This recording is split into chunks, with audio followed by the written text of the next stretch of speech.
हिंदवी स्वराज्याचे सरसंस्थापक छत्रपती शिवरायांना मानाचा मुजरा करतो। भारतीय राज्यघटनेचे शिल्पकार भारतरत्न डॉक्टर बाबासाहेब आंबेडकर यांना मानवंदना अर्पित करतो। आणि आजच्या नायगाव बीडीडी चाळ पुनर्विकास प्रकल्पाच्या चाव्या वाटण्याच्या या कार्यक्रमाला मंचावर उपस्थित असलेले राज्याचे लोकप्रिय उपमुख्यमंत्री माननीय एकनाथराव शिंदेजी, राज्याच्या पहिला महिला उपमुख्यमंत्री माननीय सुनेत्राताई पवार, श्री राम शिंदेजी, राहुल नार्वेकरजी, मंगलप्रभात लोढाजी, राज्याचे आयटी आणि सांस्कृतिक कार्यमंत्री आशिष शेलारजी, उपसभापती डॉक्टर नीलमताई गोरे, राज्यमंत्री डॉक्टर पंकज भोयर, मनीषाताई कायंदे, महापौर रितुताई तावडे, श्री सदा सरवणकर, श्रीमती चित्राताई वाघ, 9 वेळा निवडून आलेले विक्रमवीर आमदार कालिदास कोळंबकरजी, श्री राजू वाघमारेजी, असीम गुप्ताजी, संजीव जयस्वालजी, मिलिंद बोरीकरजी, मिलिंद शंभरकरजी, मंचावरील सर्व मान्यवर आणि या ठिकाणी उपस्थित सर्व भगिनी आणि बंधूंनो, शिंदे साहेब, आपण बीडीडी चाळीच्या पुनर्विकासाकरता इतके प्रयत्न केले, आज चाव्या वाटतोय, पण सर्वात जास्त टाळ्या मात्र कालिदासजींना मिळाल्या। 9 वेळा निवडून येण्याचं हे गमक आहे, जो हा विश्वास त्यांनी कमवलेला आहे लोकांचा, त्यामुळे खऱ्या अर्थानं ते 9 वेळा आले आणि त्यांचा पंतप्रधानांनी देखील विक्रमवीर म्हणून सन्मान केलेला आहे। असे आमचे कालिदासजी सातत्याने जनतेचे, पोलिसांचे प्रश्न मांडत असतात।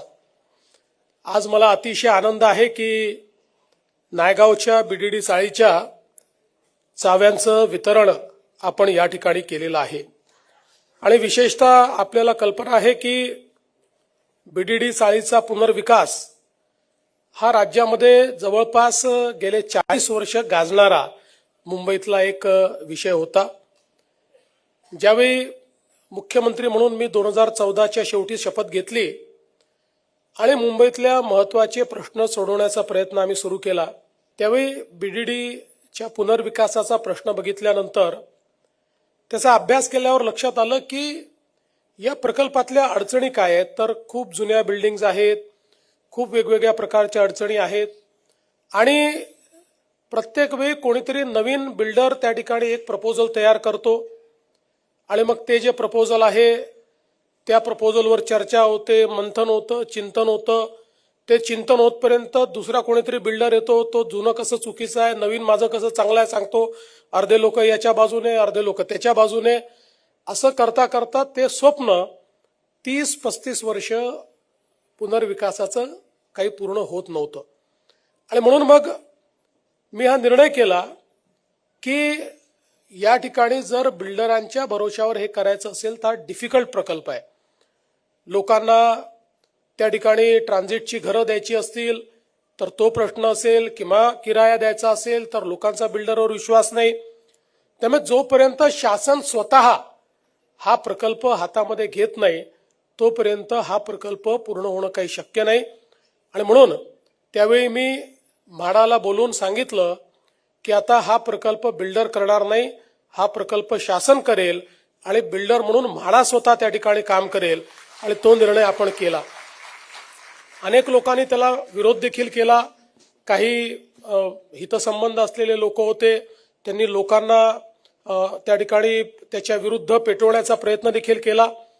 पण मला असं वाटतं की बीडीडी चाळीच्या नागरिकांनी शासनावर विश्वास ठेवला आणि त्यानंतर ह्या प्रकल्पाची अतिशय सुंदर अशा प्रकारची आखणी आपण केली। आणि आखणी केल्यानंतर म्हाडाला मी दुसरं सांगितलं की हे काम जर आपल्याला करायचं असेल तर आपल्याला जे काही देशातले उत्तम अशा प्रकारचे या ठिकाणी बांधकाम कंपन्या आहेत त्यांनाच याच्यामध्ये आपण आणलं पाहिजे।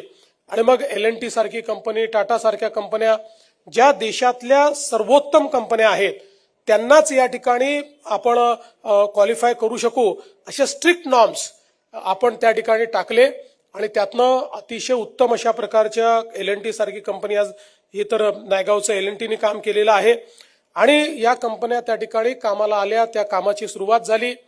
नंतर काय काय अडचणी आल्यात आपल्याला शिंदे साहेबांनी सांगितलं, पण पुन्हा आपलं सरकार आल्यानंतर शिंदे साहेबांच्या नेतृत्वात त्या सगळ्या अडचणी ज्या काही होत्या त्या आम्ही दूर केल्या. याला अतिशय वेगानं त्या ठिकाणी आम्ही वेग दिला आणि मला आनंद आहे की पहिल्या टप्प्यामध्ये आपण वरळीच्या, आता दुसऱ्या टप्प्यामध्ये नायगावच्या आणि आता मला असं वाटतं वर्षातनं 2 वेळा तरी आपण या ठिकाणी अशा प्रकारचा चाव्या वाटपांचा कार्यक्रम करू. कारण आपण चाव्या जर वाटल्या नाही तर कालिदासजी आपल्या डोक्याला चावा घेत असतात. ते चावाच घेतात डोक्याचा आणि ताबाही घेतात. त्याच्यामुळे मला असं वाटतं की हे अत्यंत महत्वाचं आहे की वेगानं हे सगळं काम झालं पाहिजे. शेवटी जशी जशी जागा मिळते, काही जागा होती ती आपण वापरली, काही ठिकाणी आपल्याला जुन्या चाळी तोडून मग त्या ठिकाणी बिल्डिंग बनवायच्या आहेत. त्यामुळे ती जागेच्या अभावामुळे त्याला थोडा उशीर लागतोय. पण आता आपण हे ठरवलंय की 2029 पर्यंत 100% सगळ्या घरांच्या चाव्या या आपल्याला त्या ठिकाणी द्यायच्या आहेत. आणि म्हणून मी आमच्या म्हाडाचे अधिकारी असतील आणि त्यासोबत आपले कॉन्ट्रॅक्टर्स असतील, या सगळ्यांचं देखील अतिशय मनापासून अभिनंदन करतो की या सगळ्यांनी खूप चांगलं काम केलेलं आहे. आता नायगावचं आम्ही जाऊन बघू, चहा प्यायला येऊ तुमच्याकडे. पण आम्ही वरळीच्या जे आपले आहेत त्यांच्या घरी चहा प्यायला गेलो होतो. अतिशय उत्तम बांधकाम झालेलं आहे. LNTनी तिथेही बांधकाम केलं, अतिशय सुंदर केलेलं आहे. म्हणजे कुठल्याही खासगी बिल्डरला लाजवेल अशा पद्धतीचं बांधकाम हे या सगळ्या पुनर्विकासाचं झालेलं आहे. सगळ्या प्रकारच्या एम्युनिटीज या त्या ठिकाणी देण्याचा प्रयत्न आपण केलाय. हे खरं आहे की आपण वरळीला एकास एक पार्किंग देऊ शकलो, पण नायगावला लोकांची मागणी आहे. इथे 2 लोकांना 1 पार्किंग मिळालेलं आहे. पण अलीकडच्या काळामध्ये या गोष्टी अडचणीच्या होतात आणि म्हणून त्याचं सोल्युशन काय आहे, आता इंजिनिअरिंग सोल्युशन काढण्यात थोडा त्रास आम्हाला असा होतोय की इथे अंडरग्राऊंड पार्किंग असल्यामुळे जागेची कमतरता आहे. पण काही ना काही सोल्युशन या संदर्भातलं हे आम्ही निश्चितपणे काढू. मी आणि शिंदे साहेब आम्ही दोघांनी आता चर्चा केली आणि निश्चितपणे त्याही संदर्भातलं जे काही सोल्युशन आहे ते सोल्युशन आपण काढू. आणि भवानी माता मंदिराचा आपण प्रश्न मांडलेला आहे. भवानी माता म्हटल्यानंतर तर छत्रपती शिवरायांचं कुलदैवत आहे ते, आणि आमचंही आहे आणि आपल्या अख्ख्या महाराष्ट्राचं कुलदैवत आहे. त्यामुळे भवानी माता मंदिराकरता 900 चौरस फूट जागा त्या ठिकाणी देण्यात येईल आणि तात्काळ अतिशय सुंदर अशा प्रकारचं त्याचं बांधकाम हे आपण करू.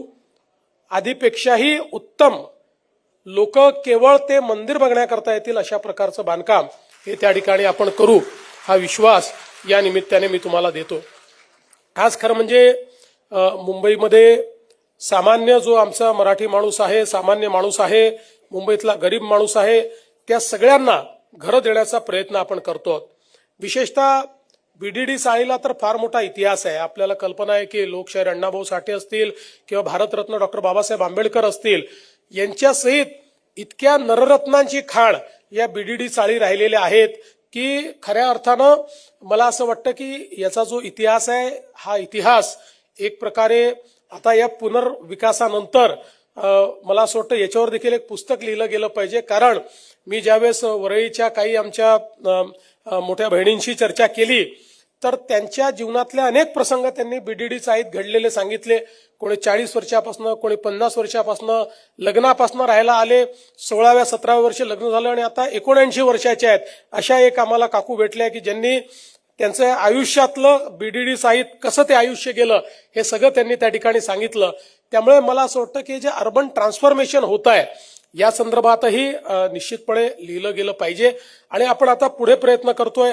अभ्युदय नगर असेल, आदर्श नगर असेल किंवा मोतीलाल नगर असेल, पंजाबी सिंधी कॉलनी आहे, GTB नगर आहे, SVP नगर आहे, कामाठीपुरा आहे, अशा सगळ्या हे जे काही जुने एरियाज आहेत या सगळ्याचं पुनर्विकास करून लोकांना आज जे काही त्या ठिकाणी अडचणी सहन कराव्या लागतात त्याच्याऐवजी त्यांना त्यांच्या हक्काचं घर मिळालं पाहिजे, ते मोफत मिळालं पाहिजे. अशा पद्धतीनं आपला जो गरीबात गरीब माणूस आहे, मध्यमवर्गीय, त्याचा विचार आपण करतोय. जसं शिंदे साहेबांनी सांगितलं की आतापर्यंत मुंबईतला मध्यमवर्गीय हा मुंबईमध्ये घराचं स्वप्न पाहू शकत नव्हता. मुंबईमध्ये वर्षानुवर्ष राहणाऱ्या व्यक्तीला घर घ्यायचं असेल तर कुठेतरी कल्याण डोंबिवलीच्याही पलीकडे, तिकडे अंबरनाथच्या पलीकडे, तिकडे भिवंडीच्या कर्जत वगैरे जावं लागेल, अशा प्रकारची परिस्थिती होती. पण आम्ही हा निर्णय केला की मुंबईतल्या सामान्य माणसामुळे ही मुंबई आहे. या मुंबईची संस्कृती जपणारा हा मुंबईकर आहे. त्यामुळे या मुंबईकराला या मुंबईतच घर द्यायचं. आणि मला विश्वास आहे की आता हे जेवढे प्रकल्प आम्ही हातामध्ये घेतलेले आहेत, या सगळ्या प्रकल्पांमुळे ज्यांनी कधीही मुंबईत घर होण्याचं स्वप्न बघितलं नव्हतं, अशा सगळ्यांचं स्वप्न आपलं महायुतीचं सरकार येत्या काळामध्ये पूर्ण केल्याशिवाय राहणार नाही. अतिशय गतीने ही सगळी कामं जी आहेत, ही कामं आपण हातामध्ये घेतलेली आहेत. मला आनंद आहे की विशेषतः या संपूर्ण बीडीडी चाळीमध्ये आमचे पोलीस मोठ्या प्रमाणात राहतात. आणि मला आठवतं की आम्ही देखील अशी जी आपल्या लक्षात असेल, आपण 2012 साली मोर्चा काढला होता पोलिसांना घर देण्याच्या संदर्भात. आणि मग त्या मोर्चानंतर ज्यावेळेस आपल्याला संधी मिळाली आणि 2014ला सरकार आल्यानंतर 15 मध्ये केस होती हायकोर्टामध्ये. आणि त्यामध्ये पोलीस जे अनेक वर्षापासून बीडीडी चाळीत राहत आहेत, 30-30, 40-40 वर्ष पोलीस त्या ठिकाणी राहत होते, 2-2 पिढ्या पोलीस आमचे राहत होते. आणि म्हणून त्या केसमध्ये त्यांनी मागणी केली होती की त्या ठिकाणी आम्हाला मालकी हक्काचं घर मिळावं. आणि सातत्याने जवळपास 7-8 वर्ष सरकारने 4-5 ऍफिडेव्हिट असे दिले होते की अशा प्रकारचं घर देणं शक्य नाहीये. 2015 साली पहिल्यांदा मी ती सरकारची भूमिका बदलली आणि माननीय उच्च न्यायालयात ऍफिडेव्हिट दिलं की हो, राज्य सरकार अशा प्रकारचं घर देण्याकरता त्या ठिकाणी तयार आहे. आणि त्यानंतर मग आपल्याला कल्पना आहे की त्या संदर्भात निर्णय झाला. मग त्याच्या किमतीचाही प्रश्न खूप मोठा होता. शिंदे साहेबांनी तो किमतीचा प्रश्न अतिशय उत्तम पद्धतीने त्या ठिकाणी सोडवला आणि आपल्याला ती निवासस्थानं मिळण्यास फायदा झाला. आज आपल्याला कल्पना आहे की जवळपास 2901 असे आपले जे पोलीस होते, त्यांच्यापैकी 2363 आमच्या पोलिसांना जी काही आपण 15 लाखाची किंमत आहे त्या किमतीत ते घरं मिळत आहेत. 223 लोकांना बांधकाम खर्चात मिळत आहेत. पण एक जरी राहिला तरी कालिदासजी काही आम्हाला जगू देत नाहीत. त्याच्यामुळे त्यांनी जे रोज पाठपुरावा केला आहे 315 लोकांचं माझ्या काय, तर कालिदासजी त्यातनंही मार्ग काढण्याचा प्रयत्न आम्ही करतो. एक कोर्टात केस चाललेली आहे म्हणून त्याला काही वेळ लागतोय, पण त्यातनंही मार्ग काढतोय. आणि ओव्हरऑल जे आहे, शेवटी कसं आहे, आता इतर ठिकाणचे पोलीस आम्हाला म्हणायला लागले की आम्ही बीडीडी चाळीत राहायला गेलो नाही, हे आमचं चुकलं का, असाही प्रश्न आता इतर ठिकाणच्या पोलिसांनी आम्हाला निर्माण केलेला आहे. त्यामुळे एक समग्र धोरण, कोर्टाचे निर्णय आणि सगळ्या गोष्टी एक समग्र धोरण करावं लागेल.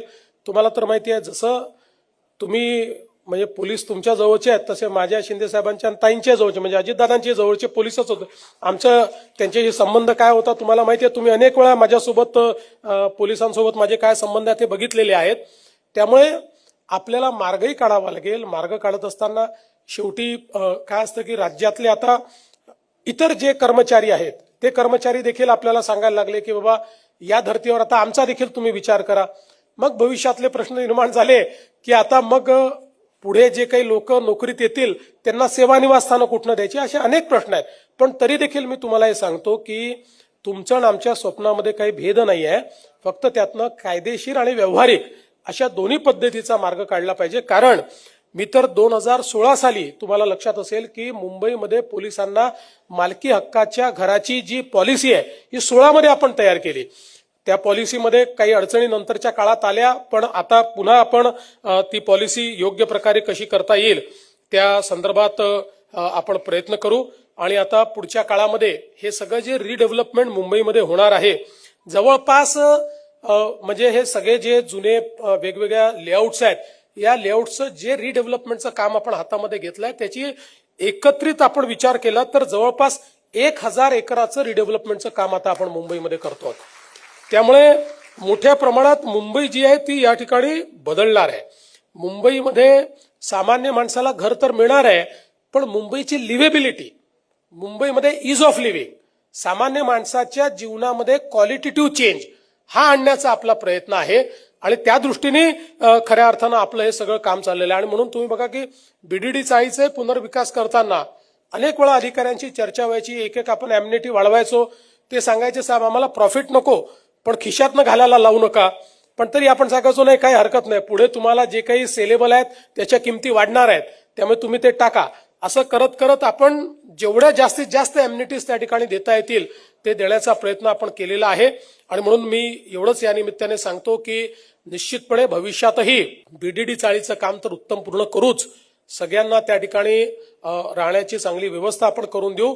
पण मुंबईमध्ये इतरही जे मध्यमवर्गीय मुंबईकर आहेत त्यांचंही घरांचं स्वप्न पूर्ण करण्याकरता आपलं सरकार हे कटिबद्ध आहे. आपल्या आज ज्यांना चाव्या मिळालेल्या आहेत त्यांना मी पुन्हा एकदा विनंती करतो, मागच्या वेळेस केली होती की काही झालं अडचणी कशात नाही भागवा, पण मुंबईतलं बीडीडी साईतलं आपलं घर कधी विकू नका, काही झालं तरी विकू नका, अशी आपल्या सर्वांना या निमित्ताने विनंती करतो. आणि जे दुसऱ्या पिढीचे लोक आले आहेत त्यांना तर विशेषत्वाने सांगतो की तुमच्या पहिल्या पिढीने ज्या हाल अपेष्टा या बीडीडी चाळीमध्ये सहन केलेल्या आहेत, आता जे घर मिळालेलं आहे ते घर त्यांच्या हाल अपेष्टांची कहाणी सांगणारं घर आहे. त्यामुळे कधीच ते घर तुम्ही विकायचा विचार करू नका. ते घर त्याचं संवर्धन योग्य पद्धतीने तुम्ही करावं, अशा प्रकारची तुम्हाला सर्वांना विनंती करतो. आपल्या सर्वांना अतिशय मनापासून नवीन घराच्या शुभेच्छा देतो आणि माझं बोलणं संपवतो. धन्यवाद. जय हिंद, जय महाराष्ट्र.